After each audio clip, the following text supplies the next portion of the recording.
Hello friends. कैसे हैं आप लोग? उम्मीद करता हूँ अच्छे होंगे। फ्रेंड्स, आज हम बात करने जा रहे हैं सीटेट जुलाई 2024 में जो 7 जुलाई को होने वाला पेपर है दोस्तों, प्राइमरी और जूनियर के। तो उसमें हम दोस्तों जो हिंदी का पेपर होता है और जिसमें 15 नंबर की पेडागोजी होती है, तो उसकी हम बात करने जा रहे हैं दोस्तों। 15 क्वेश्चन पेडागोजी के जो शिक्षा संबंधित होते हैं, और ये प्रीवियस ईयर पेपर है दोस्तों। जैसे पहला क्वेश्चन आप देख पा रहे हो, 106 नंबर दोस्तों। प्राथमिक स्तर पर शिक्षार्थियों के आकलन के दौरान एक भाषा शिक्षक के को मुख्य रूप से निम्नलिखित में से एक पर ध्यान देना चाहिए। मुख्य रूप से निम्नलिखित में से एक पर ध्यान देना चाहिए दोस्तों। ऑप्शन है औपचारिक साप्ताहिक परीक्षा और उसे प्रगति पत्र में दर्ज करना। दूसरा ऑप्शन दोस्तों, एक अवधि के अंत में परीक्षा लेना जो उत्तीर्ण या अनुत्तीर्ण घोषित करने में सहायता करे। दोस्तों ये तो बहुत नेगेटिव है। आपको एक बार परीक्षा नहीं लेनी दोस्तों। अब ये सब सिस्टम खत्म हो चुका है दोस्तों, कि पास फेल वाला सिस्टम नहीं भैया। उसमें पहले भी आपको टेस्ट लेना है और उसमें सुधार करना है दोस्तों। तीसरा ऑप्शन है शिक्षार्थियों के निष्पादन के बारे में विविध तरीकों से जानकारी एकत्रित करना तथा उसे शिक्षार्थियों एवं उनके माता पिता के साथ साझा करना। चौथा ऑप्शन दोस्तों, भाषा के अभ्यास में वृद्धि तथा विविधता लाने हो प्रतिदिन कक्षा कार्य एवं गृह कार्य के रूप में दत्त कार्य देना। दोस्तों अभ्यास भी निगेटिव वर्ड है, ये भी नहीं होगा हमारा ऑप्शन। और औपचारिक साप्ताहिक परीक्षा दोस्तों, साप्ताहिक परीक्षा भी बहुत ज़्यादा नहीं लेनी दोस्तों, कि बार बार परीक्षा ही हो रही।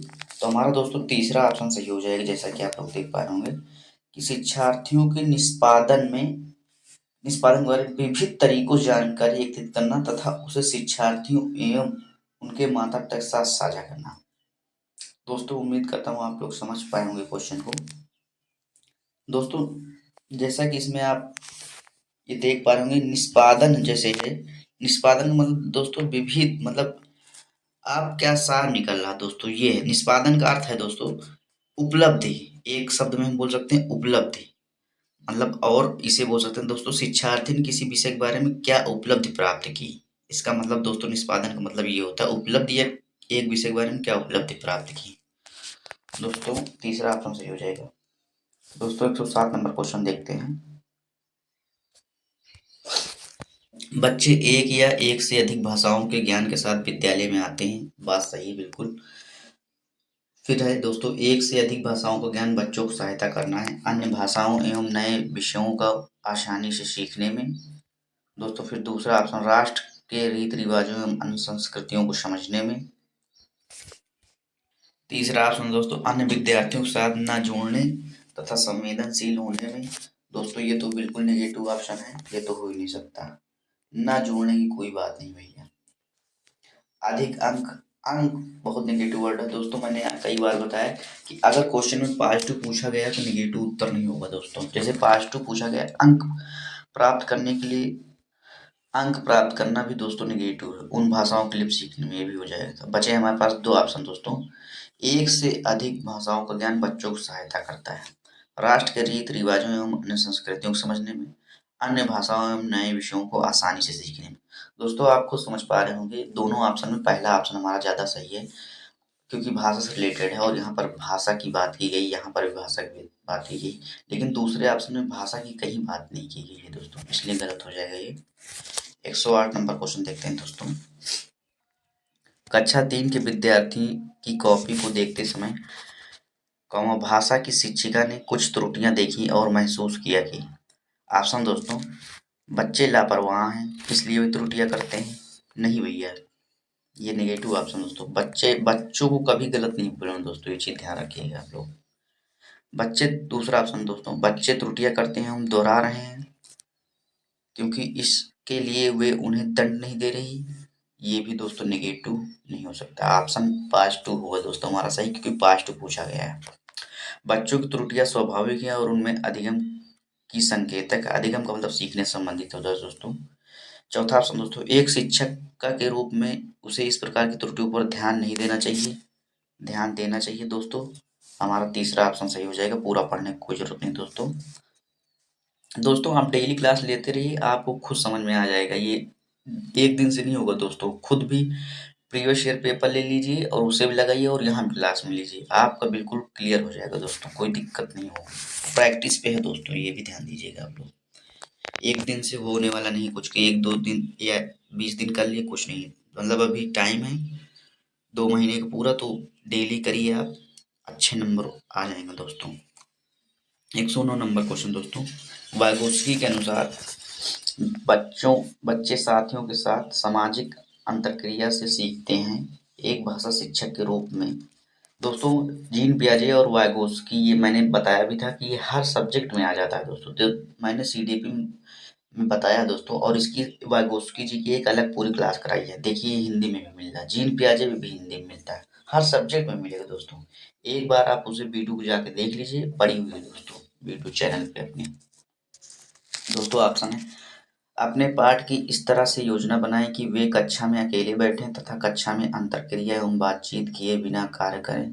दूसरा ऑप्शन दोस्तों, ऐसी पाठ योजना बनाएं जिसमें अंतरक्रिया से बचने के लिए खेल और चर्चा सम्मिलित न की जाए। तीसरा ऑप्शन दोस्तों, कक्षा में अनुशासन बनाए रखने के लिए प्रोत्साहन, पुरस्कार एवं दंड का प्रयोग करें। पुरस्कार दंड नहीं भैया। जोड़ें एवं समूह कार्य के लिए योजना बनाएं ताकि वे साथियों के साथ अंतरक्रिया कर सकें। तो दोस्तों इसमें ऑप्शन एक क्वेश्चन एक बार और पढ़ लेते हैं हम। वाइगोत्स्की के अनुसार बच्चे साथियों के साथ सामाजिक अंतरक्रिया से सीखते हैं, एक भाषा शिक्षक के रूप में।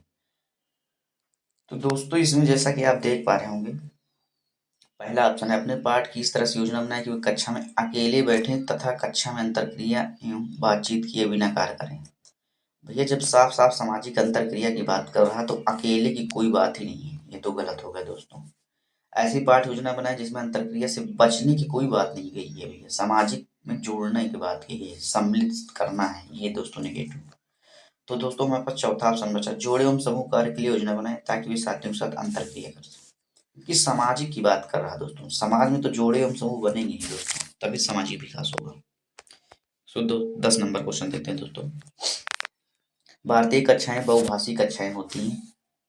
बहुभाषिक मतलब कई भाषा दोस्तों, एक भाषा से नहीं, मतलब कई भाषा, हिंदी, इंग्लिश, संस्कृत, ये सब। बहुभाषिकता के इस संदर्भ को ध्यान में रखते हुए प्राथमिक स्तर पर बहुभाषी कक्षा के बारे में निम्नलिखित में से कौन सा एक सर्वाधिक उपयुक्त है। दोस्तों ऑप्शन है, शिक्षक को शिक्षार्थी की भाषा को नजरअंदाज करते हुए विद्यालय की भाषा पर। दोस्तों निगेटिव नहीं भैया, नहीं हो सकता। घर की भाषा या मातृभाषा कौमा घर पर बोलनी चाहिए, ना कि विद्यालय में। नहीं भैया, विद्यालय में भी बोल सकते हो आप। भारत में एकल भाषी विद्यालय होने चाहिए तथा शिक्षार्थियों को उनकी भाषा की प्राथमिकताओं के अनुसार प्रवेश देना चाहिए। तो दोस्तों एकल नहीं, यहाँ बहुभाषी की बात कर रहा तो एकल कैसे हो जाएगा, आप खुद, मैंने कई बार बताया दोस्तों कि जो क्वेश्चन कह रहा है उसी के अकॉर्डिंग हमारा उत्तर होगा। अब वहाँ बहुभाषी की बात कर रहा तो यहाँ एकल है, तो बिल्कुल गलत है दोस्तों। चौथा ऑप्शन हो जाएगा, जाहिर सी बात दोस्तों, एक बचा, लेकिन पढ़ लेते हैं हमसे। शिक्षक शिक्षार्थियों को उनकी स्वयं की भाषा में संप्रेषण का मतलब बातचीत करने का या विचारों को व्यवस्थित रूप से प्रस्तुत करने का ढंग दोस्तों संप्रेषण का अर्थ होता है। करने एवं अभिव्यक्त वही विचार दोस्तों हेतु प्रोत्साहित करें एवं उनके विचारों को सम्मान दें। बिल्कुल सही बात है दोस्तों, चौथा ऑप्शन हमारा सही है। दोस्तों सारे ऑप्शन इसलिए हम बताते हुए चल रहे हैं क्योंकि पहले अगर आप ऑप्शन काटना सीख जाएंगे तो आपको सही जो विकल्प होगा वो 100% सही होगा। अगर आप सोचें कि बाकी विकल्प ना काटें, एक सही वाला उत्तर माने, तो बाकी विकल्प भी आपका क्लियर नहीं होगा और क्वेश्चन गलत होने के चांसेस भी बढ़ जाते हैं दोस्तों। इसमें क्लियर रहता है कि हाँ भैया ये है। 111 नंबर क्वेश्चन दोस्तों, भाषा शिक्षक कामा ऐसे कार्य दें जो जोड़े ऑब्लिक समूह में किया जा सके, क्योंकि जब बच्चे एक साथ कार्य करेंगे तो वे अपना कार्य शीघ्र समाप्त करने में सक्षम होंगे। दोस्तों जोड़े समूह की बात किया गया है क्वेश्चन में, ध्यान दीजिएगा। इसमें शिक्षा का कार्य कम होता है क्योंकि समूह अवलोकन की तुलना में प्रत्येक बच्चे पर व्यक्तिगत ध्यान देना कठिन है।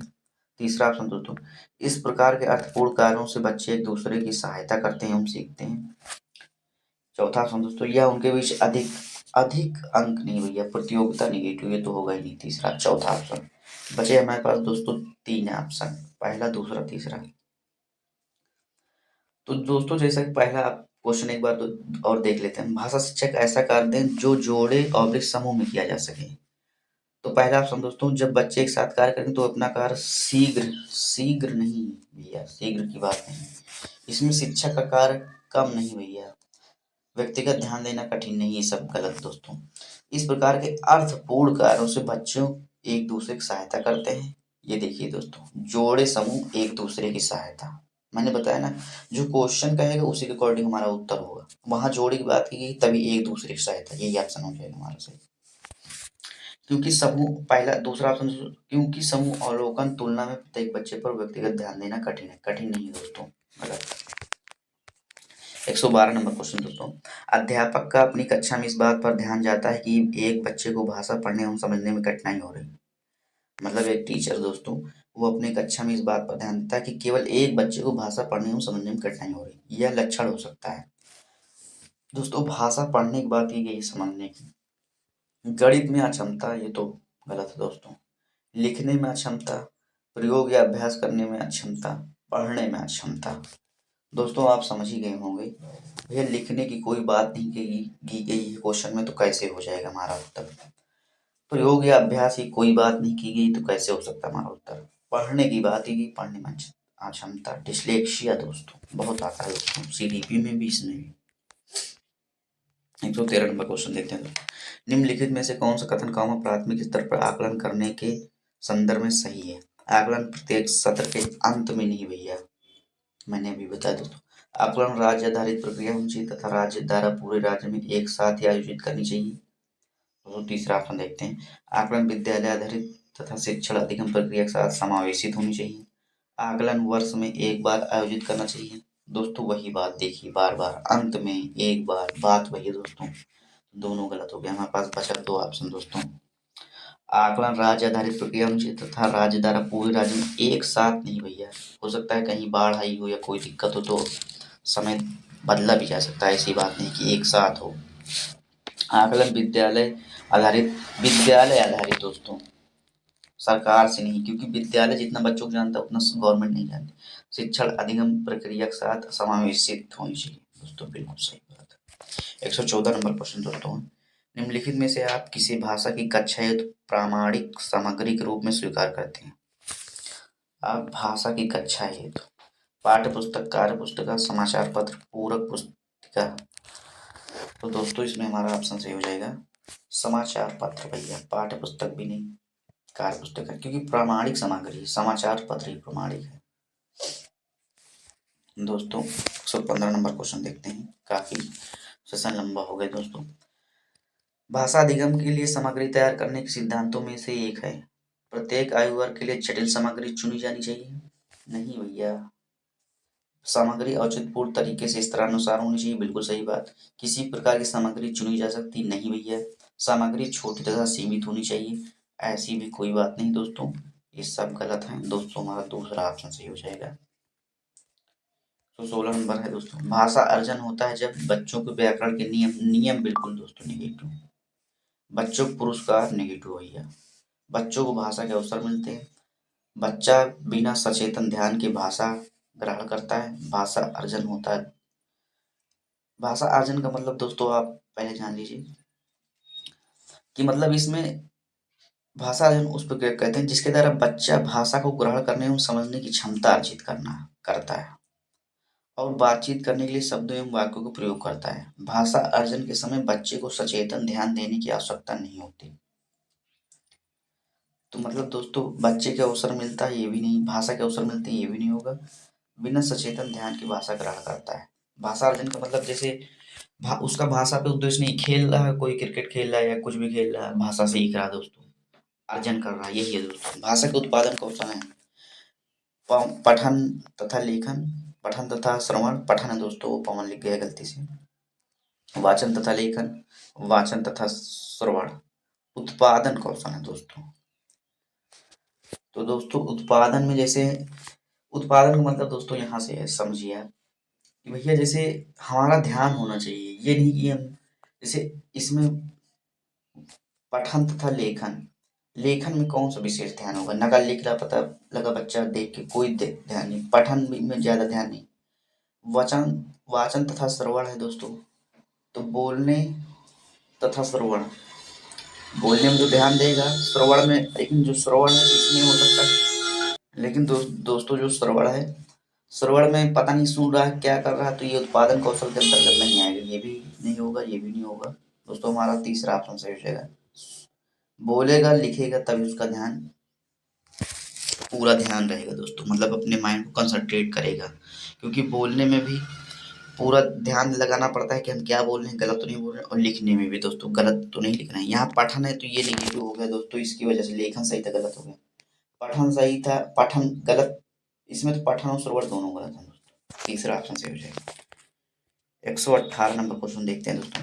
सभी बच्चे उन गतिविधियों द्वारा विपरीत होते हैं, ऑप्शन दोस्तों, जिनकी योजना वयस्क द्वारा बनाई जाती है। नहीं भैया, इनकी योजना बच्चों द्वारा बनाई जाती है, जो बच्चों के लिए अर्थपूर्ण होती, जो अध्यापकों के लिए अर्थपूर्ण होती। इसका मतलब कोई नहीं दोस्तों, हमारे पास दो ऑप्शन बचे। जिनकी योजना बच्चों द्वारा बनाई जाती है, जो बच्चों के लिए अर्थपूर्ण होती है। उन गतिविधियों द्वारा प्रेरित होते हैं जो बच्चों के लिए अर्थपूर्ण होती है दोस्तों। दोस्तों 119 नंबर देखते हैं, लास्ट क्वेश्चन दोस्तों। द्विभाषी बच्चे या दो भाषा जानने वाले बच्चे, मतलब वही दो भाषी, मतलब कि दो भाषा जानता हो दोस्तों, किसी से बात करते समय प्राय एक भाषा के शब्दों का प्रयोग करते हैं, कहलाता है संकेत बदलना, संकेत मिश्रित करना, बहुभाषिकता, दक्षता स्तर। तो दोस्तों इसे द्विभाष संकेत बदलना बोलेंगे, ये सब नहीं होगा भैया। बहुभाषिकता, द्विभाषी है दोस्तों, द्विभाषी बहुभाषिकता नहीं है, दक्षता स्तर की कोई बात नहीं की गई दोस्तों। द्विभाषिक मतलब जैसे बच्चा हिंदी और अंग्रेजी जानता है, लेकिन जब किसी से बात कर रहा तो अंग्रेजी केवल प्रयोग कर रहा, तो यही दोस्तों संकेत बदलने के अंतर्गत आता है दोस्तों। 120 नंबर क्वेश्चन दोस्तों है, आज का लास्ट क्वेश्चन है दोस्तों। क्लास पसंद आए तो आप चैनल को सब्सक्राइब और वीडियो को लाइक, और दोस्तों जो प्रेस आइकन बेल कर लीजिएगा दोस्तों, मतलब जो बेल होती है उस पर आप क्लिक कर दीजिएगा, ताकि जैसे ही कोई वीडियो आए तो आपको तुरंत मिल जाए दोस्तों। और दोस्तों अपने फ्रेंड्स में भी शेयर कर दीजिएगा दोस्तों। 120 नंबर क्वेश्चन है, विद्यार्थियों के अधिगम के आकलन के लिए उपयोग की जाने वाली स्कोरिंग मार्गदर्शिका मार्गदर्शिका को करते हैं। रूब्रिक्स, जांच सूची, अनुसूची या विस्तृत सूची, क्रम निर्धारण मापनी। विद्यार्थियों के अधिगम के आकलन के उपयोग की जाने वाली स्कोरिंग दोस्तों, स्कोर का मतलब भैया दोस्तों इसका सीधा उत्तर हो जाएगा जो स्कोरिंग बोलते हैं, जिसे हम रूब्रिक्स कहते हैं दोस्तों। इसे उपयोग की जाने वाली रूब्रिक्स को, स्कोरिंग को रूब्रिक्स कहते हैं। जांच सूची कोई मतलब नहीं भैया, विस्तृत सूची कोई मतलब नहीं, क्रम निर्धारण सूचनी कोई मतलब नहीं दोस्तों, क्रम निर्धारण मापनी कोई मतलब नहीं दोस्तों। थैंक यू दोस्तों, नेक्स्ट क्लास में मिलते हैं हम।